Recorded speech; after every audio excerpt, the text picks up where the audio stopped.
கிறிஸ்துவுக்குள் அன்பானவர்களே, இயேசு கிறிஸ்துவின் நாமத்தில் உங்களுக்கு அன்பின் வாழ்த்துக்களை தெரிவித்துக் கொள்கிறேன். கர்த்தர் நல்லவர், அவர் பெரிய காரியங்களை செய்கிற தேவனாக இருக்கிறார்.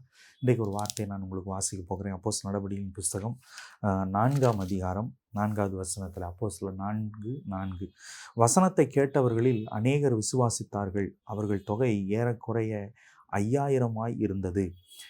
பேதுரு எழும்பி பிரசங்கம் பண்ண உடனேயே அதை கேட்டு விசுவாசித்து அநேகர் திருச்சபைக்கு வர ஆரம்பித்தாங்க, ஆலயத்துக்கு வர ஆரம்பித்தார்கள். முதல்ல நீங்கள் பார்த்தீங்கன்னா அப்போஸ்தலர் நடபடிகள் 2ஆம் அதிகாரத்தில் ஒரு 3000 பேர் சேர்த்து கொள்ளப்படுகிறாங்க 41வது வசனத்தில். இங்கே ஒரு 5000 பேர் சேர்த்துக்கொள்ள ஒரு எழுப்புதல் பிரசங்கம். அந்த பிரசங்கத்தை கேட்ட உடனே எல்லாரும் விசுவாசிக்க ஆரம்பிக்கிறார்கள்.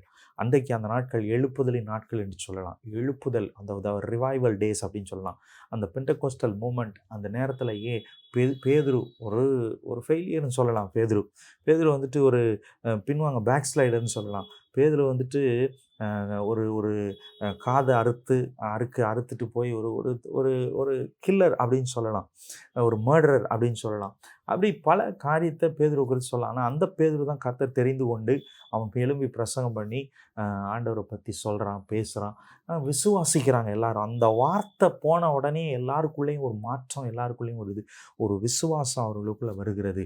இந்த விசுவாசம் உள்ளே வந்த உடனேயே எல்லாரும் என்ன பண்ணுறாங்க, ஆண்டவரை ஏற்றுக்கொண்டு வர்றாங்க. திரளாக ஏதோ 10 பேர் 20 பேர்லாம் கிடையாது, 100 பேர்லாம் கிடையாது, ஆயிரக்கணக்கான. முதல்ல ஒரு 3000 பேர், அப்புறம் ஒரு 5000 பேர். பின்னாடி நீங்கள் பார்த்தீங்கன்னா இன்றைக்கு எவ்வளவு பேர் ஆண்டவரை ஏற்றுக்கொண்டு இன்றைக்கும் சபைக்கு வந்து கொண்டே இருக்கிறார்கள் பாருங்கள். அதனால் வசனத்தை பிரசங்கம் பண்ணுங்கள். பேதுருவை போல ஆண்டவர் நம்மளை ஆவியில் நிரப்பி பிரசங்கம் பண்ணும் பொழுது ஜனங்கள் எல்லாரும் வந்து பார்த்தீங்க அப்படின்னா ஆண்டவரை ஏற்றுக்கொள்வார்கள், விசுவாசிப்பார்கள். கர்த்தர் அப்படிப்பட்ட காரியத்தை செய்வார். இது எழுப்புதலின் நாட்கள்.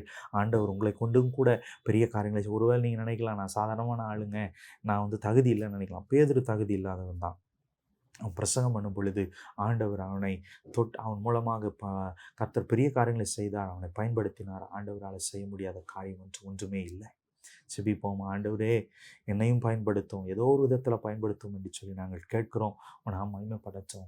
எங்கள் மூலமாகவும் கூட கர்த்தாவே சபைகளில் கர்த்தர் ஆண்டவர் நாங்கள் இருக்கிற இடங்களில் கர்த்தர் ஆண்டவர் உம்மிடத்தில் சேருவதற்கு, ஆண்டவர் உம்மிடத்தில் ஆண்டவரே அப்பா அநேகர் விசுவாசித்து வருவதற்கு எங்களை பயன்படுத்தும். தாழ்த்தி ஒப்புக் கொடுக்கிறோம்.